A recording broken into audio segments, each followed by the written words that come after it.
So today we've got a Suzuki 150 here, and we're gonna do a full service on it, but first we're gonna put the laptop up to it. So you go to Suzuki Marine, and this is D150, but you need to diagnose it on a D175, I believe. Let's check. Yep, you need the AM1 and the AM10. So I have this one installed here, and it says I need to put it on the 8 o'clock down. So I'm gonna check for that.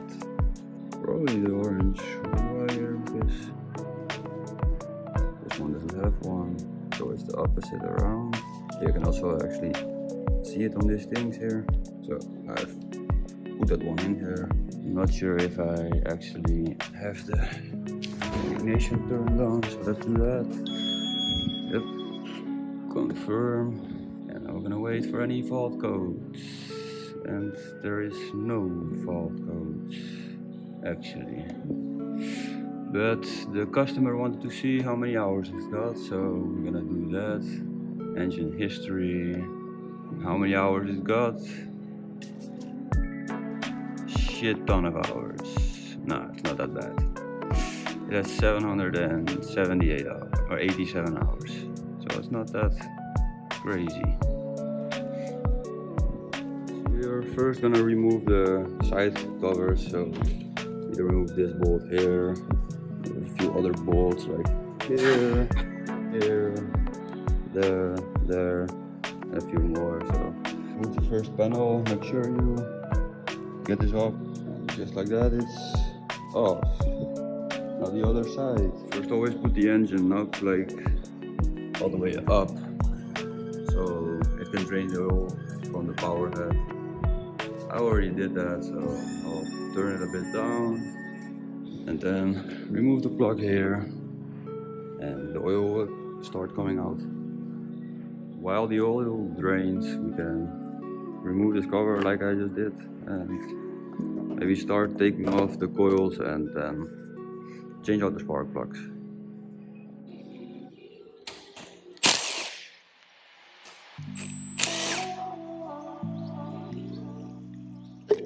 Pry them out like this, and there is your spark plug.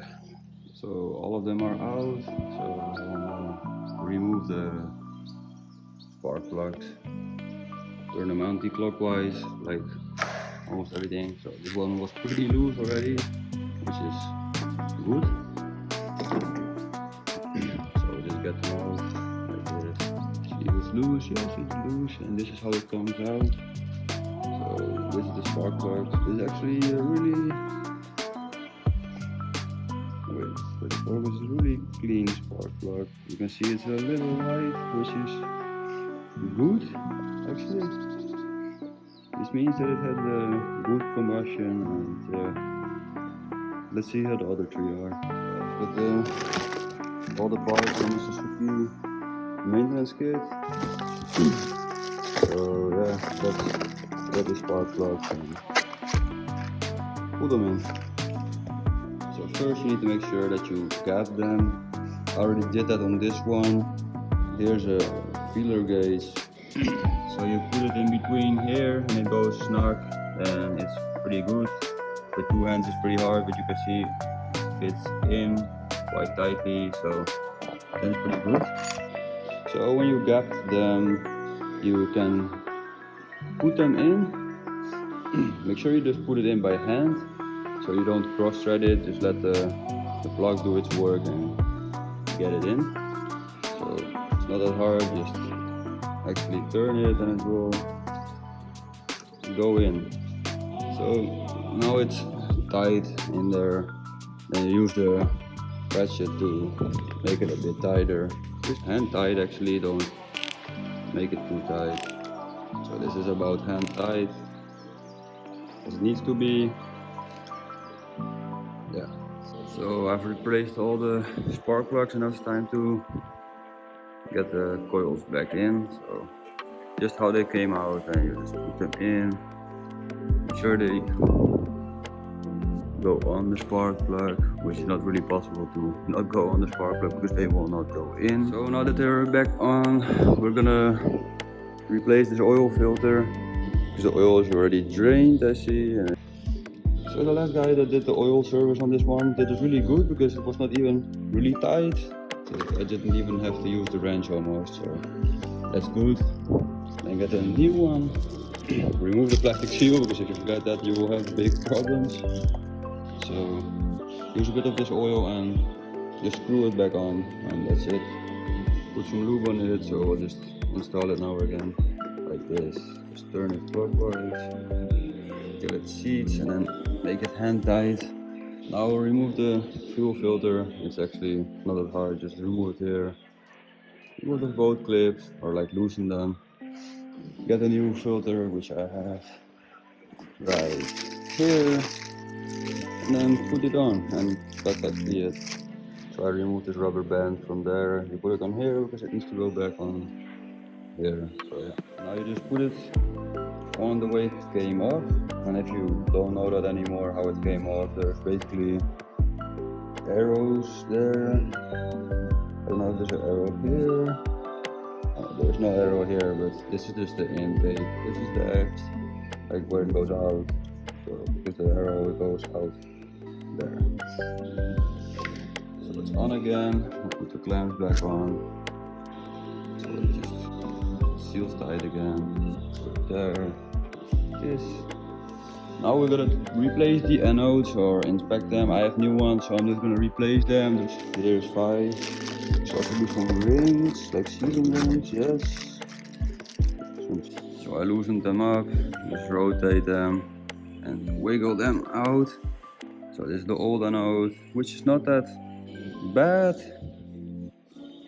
but still I'm gonna replace them just because I have new ones. So yeah, all anodes. I'm gonna replace them with the sealing ring and then install them again.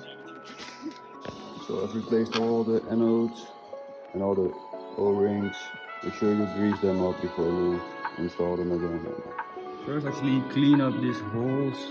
This one is pretty clean, this is all pretty clean, but this one has some residue, so get it out of the way. Grease them up with triple bars from Anode, whatever grease you want, but I just like this stuff a lot, so they're all back in. So now just grease the bolts and tighten them, put them all in. Next thing we're gonna do is actually put this bolt bed in back, and then we're gonna remove the bolts here and here to check how the lower unit oil is, and then after that we are gonna take the lower unit off when it's drained and then replace the water pump. The oil looks really clean. So we're taking the lower unit off. So I took the lower unit off. We need to remove this hose because otherwise it's not gonna come off. Here's a hidden bolt under the anode. Now to remove the water pump housing, just remove the 4 bolts and just take it right off.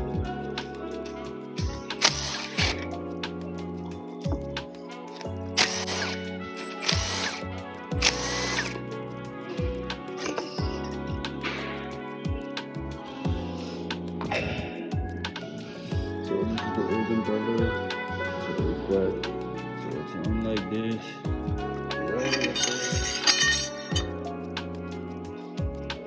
Old impeller, new impeller.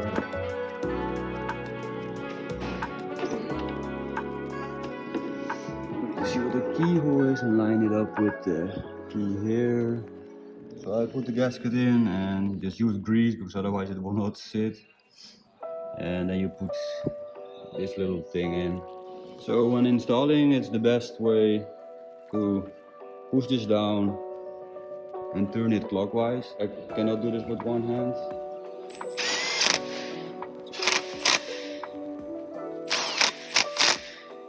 So everything is greased up again and it's ready to be like put in again. So we're gonna remove the thermostat. It's here, but to get to there you need to remove a few bolts. One is here, here, here, and here, and you can just get it out of the way, and there's your flywheel, so you have a bit more space to get it out there. So take this one off, comes from here, take it off. Then it's best to remove this bolt, I think, because otherwise I'm not getting this other bolt out. So I removed all bolts, then you can remove the thermostat housing here. So I got the thermostat out, sadly the gasket broke. We'll be putting in a new one, but I have to order it, so I'll do that right now.